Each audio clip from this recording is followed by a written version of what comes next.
After the surprise attack on Pearl Harbor, the Imperial Japanese Navy asserted its overwhelming position as one of the most powerful fleets in the world. In contrast, the United States suffered a severe shock both in morale and in material losses, as the Pacific Fleet lost a series of crucial battleships, causing American naval strength in the region to decline dramatically. Amid that situation, the role of aircraft carriers suddenly became more critical than ever before. They were no longer a supporting force, but rapidly replaced traditional battleships to become the decisive weapon on the sea. At that time in the Pacific, the United States Navy had only 3 aircraft carriers in operation, while most of its remaining forces were stationed in the Atlantic. Facing this urgent situation, the United States Navy made a bold, historic decision to urgently deploy a powerful warrior from the Atlantic to provide support. That ship was USS Yorktown, the aircraft carrier bearing the hull number CV-5. This was not merely a technical redeployment, but a risky strategic gamble, clearly demonstrating the rapid recovery and resilient determination of the American people. From that moment on, Yorktown became a vivid symbol of one of the greatest turning points in modern naval history, the transition from the era of battleship warfare to the era dominated by aircraft carriers. If you find this story meaningful and wish to explore more deeply the tragic and heroic journey of this legendary ship, please like and subscribe to the Battlefield Chronicles channel so you do not miss the next episodes. USS Yorktown, the aircraft carrier bearing the hull number CV-5, was the powerful warrior chosen by the United States Navy to carry out that crucial mission. It was not only an instrument of war, but also a vivid testament to an entire generation of American naval engineering in the pre-war years. As the first ship of the Yorktown class, it was built at the Newport News Shipbuilding Yard in Virginia. The keel was laid on 21 May 1934, 2 years later on 4 April 1936. Yorktown was launched in a formal ceremony sponsored by First Lady Eleanor Roosevelt, the wife of President Franklin D. Roosevelt. Then, on 30 September 1937, the ship was officially commissioned at the naval base in Norfolk, Virginia, under the command of Captain Ernest M. McCormick. In terms of design, Yorktown belonged to the most modern class of aircraft carriers of that time, comparable to its famous sister ship USS Enterprise. With an overall length of 251.4 meters, a beam at the waterline of 25.3 meters, a flight deck width of 33.4 meters, and a draft of 7.9 meters, the ship appeared as a true giant upon the sea. Its standard displacement was 19.8 tons, and it could reach up to 25 tons when fully loaded. The propulsion system consisted of 4 Parsons steam turbines and 4 propeller shafts, delivering 120 horsepower.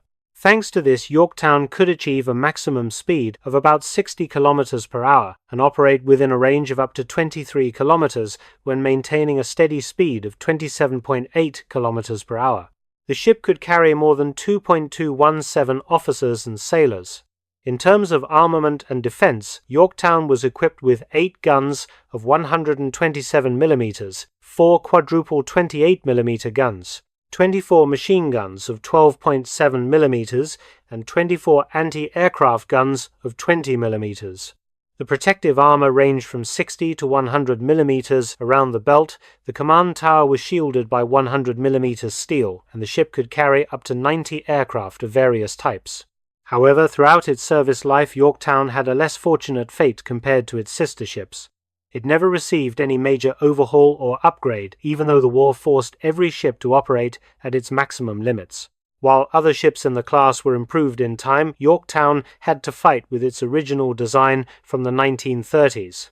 That made the ship a unique symbol of a heroic tragedy. Yorktown was the giant overtaken by time, an outstanding engineering masterpiece of pre-war American industry, yet forced into the most brutal war in history without the chance to modernize. This lack of fortune only further highlighted its true value. The ship did not rely solely on steel or the latest technology, but on the inherent strength of its original design, on the spirit of its crew, and on the resilience of an entire nation. In the historical transition from battleships to aircraft carriers, Yorktown became living proof that sometimes the most imperfect ships carry the most heroic and tragic destinies. After being officially commissioned, USS Yorktown quickly entered a period of rigorous and continuous training. The ship conducted exercises at Hampton Roads, Virginia, and in offshore areas along the Virginia coast until May 1938. These training sessions went beyond simple familiarization with the ship. Pilots and sailors were required to master every operation, including aircraft handling takeoff and landing under all kinds of harsh weather conditions, from calm seas to powerful ocean storms. Each time an aircraft touched the deck or departed from it was a real challenge, sharpening the precision and courage needed for actual combat. From 1939, Yorktown mainly operated along the eastern coast of the United States, from Chesapeake Bay down to Guantanamo Bay. The ship was assigned the role of flagship of Carrier Division II, becoming the command center and symbol of strength for that force. During this time, Yorktown continuously carried out patrols and training missions, helping maintain the combat readiness of the United States Navy as global tensions escalated. The peak of this early training phase came in February 1939 during the first major fleet exercise, when Yorktown closely coordinated with its sister ship USS Enterprise. In these large-scale exercises, the ship's propulsion system received very high praise from naval engineers. The 4 Parsons steam turbines operated smoothly and efficiently, proving that Yorktown possessed a solid technical foundation, ready for missions requiring both speed and endurance. After that, the ship gradually shifted its operations toward the Pacific. Over several years, Yorktown continuously conducted patrols and training missions across 2 great oceans, strengthening its maneuverability and accumulating valuable experience for its entire crew. These long voyages not only tested the endurance of the ship, but also forged a truly resilient team of pilots and sailors, individuals capable of facing every hardship and danger at sea. It can be said that this period transformed USS Yorktown from a newly commissioned ship into a true school of United States naval aviation.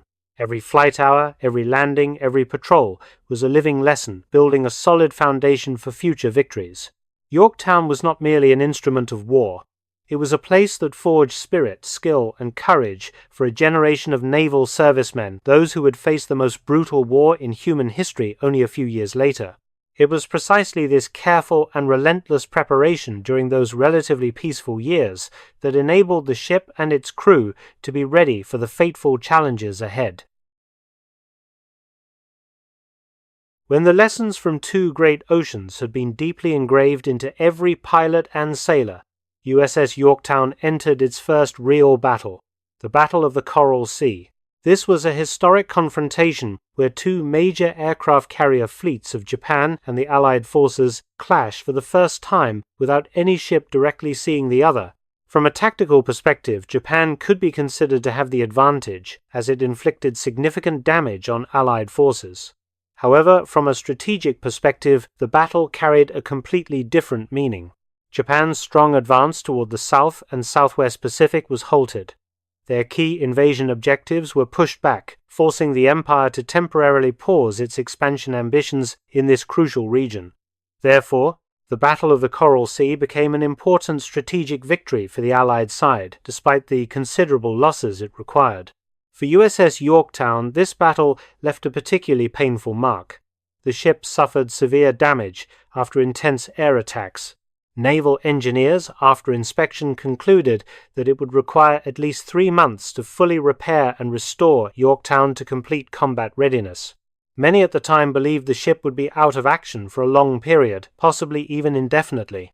Yet in that very situation, the spirit of fight to the end of the United States Navy was once again clearly demonstrated. Yorktown, though heavily damaged to a level considered impossible, was not removed from operational plans. The ship became a vivid symbol of resilience and extraordinary recovery. It was not merely a damaged warship, but a representation of unwavering determination in the face of adversity. Moreover, the Battle of the Coral Sea became an important opening strike for a greater and more fateful battle, the Battle of Midway. The damage Yorktown suffered was not an end, but rather a tragic preparation for its upcoming historic mission. The wounded ship was retained, trusted, and made ready to return to battle for a greater purpose, to halt the enemy's advance and defend the Pacific front. While Yorktown was still bearing heavy damage from the Battle of the Coral Sea, extremely important intelligence reached the command of the United States Navy. Thanks to successful decoding of Japanese naval communications, the Allied forces learned that the Empire of Japan was preparing a large-scale operation targeting 2 small islands in a coral lagoon at the northwestern edge of the Hawaiian chain, Midway. This was a decisive moment. If Japan captured Midway, it would gain control of a critically strategic position, enabling direct threat to the Hawaiian Islands and expansion of control across the Pacific. Facing this danger, the United States Navy had to act decisively, even though its remaining forces were dangerously limited. For that reason, USS Yorktown received urgent orders to return to Pearl Harbor. When the ship arrived on 27 May 1942, expectations were low. Engineers had previously estimated at least 3 months for full repairs. Yet a miracle of will and determination took place. Hundreds of workers at the Pearl Harbor shipyard labored continuously day and night. They replaced damaged parts, patched the flight deck, and repaired propulsion systems and boilers under the most urgent conditions. After only 3 days, instead of the expected 3 months, Yorktown was ready to return to the sea.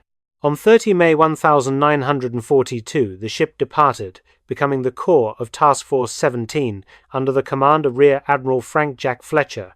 Yorktown coordinated closely with Task Force 16, commanded by Rear Admiral Raymond Spruance. Together, these forces formed a small formation carrying an enormous responsibility to defend Midway and stop the largest Japanese naval offensive since Pearl Harbor. This was the boldest gamble of Admiral Chester Nimitz, the highest commander of the United States Navy in the Pacific. He chose to risk nearly all remaining American aircraft carrier strength on a ship that had just been heavily damaged and rapidly repaired. Many at the time might have considered this reckless, even desperate. But behind it stood a steel will. Time was no longer a barrier when the fate of the entire Pacific theater hung by a thin thread. From that moment, USS Yorktown rose beyond the role of a normal warship. It became a living symbol of the American will, a spirit that refused defeat, a spirit ready to turn the impossible into reality. The wounded ship, hastily repaired, still bearing scars from the Coral Sea, once again sailed toward its destiny. The journey from Pearl Harbor to Midway was not merely a voyage across the sea, but a journey of courage, sacrifice, and a gamble capable of changing the course of the entire war. As the 2 United States task forces quietly advanced into the waters around Midway, the decisive moment of the Pacific theater arrived. On the morning of June 1942, aircraft squadrons from USS Yorktown and USS Enterprise took off in a tense atmosphere. In a brief yet pivotal period, dive bombers from Yorktown located and delivered fatal 450-kilogram bombs onto the Japanese carrier Soryu. At the same time, aircraft from Enterprise struck Akagi and Kaga. Within moments, 3 of the 4 main carriers of the Japanese fleet were transformed into burning wrecks and sank beneath the sea. It was a sudden, devastating, and highly effective strike beyond all expectations. However, Japan did not yield. The remaining carrier, Hiryu, quickly launched a fierce counterattack. A force of 18 aircraft was deployed with a single mission to find and destroy Yorktown.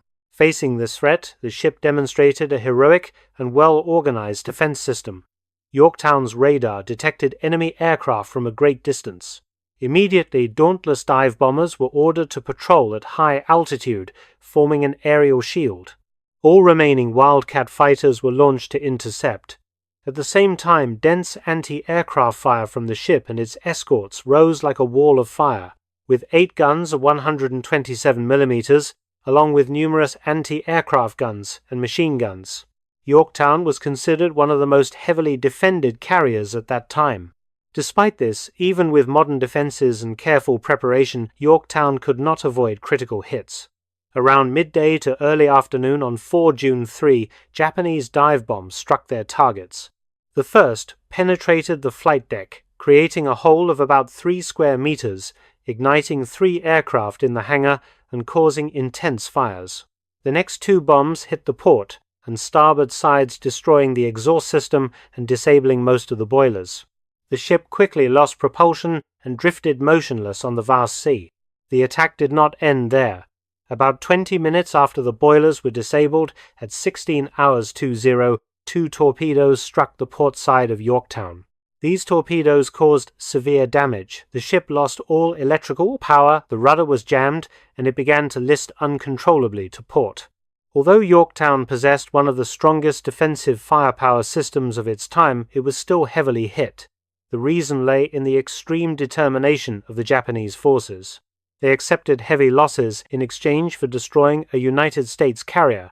That moment revealed the brutal intensity of the Battle of Midway, not only a contest of weapons, but a struggle of will calculation and the willingness to sacrifice on both sides.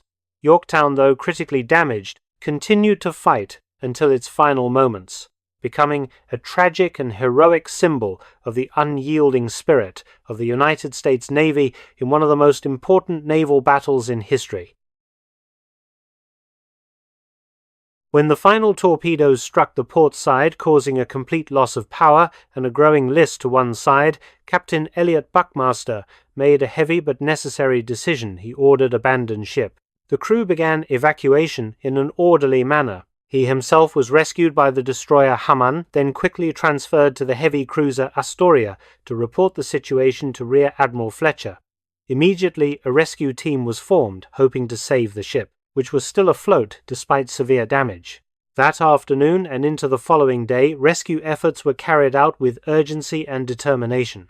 Sailors and rescue personnel removed one 127mm gun to reduce top-weight pushed aircraft overboard and used electrical power from the destroyer Hamman to operate powerful pumps. Tons of water were pumped out from engine rooms and flooded compartments.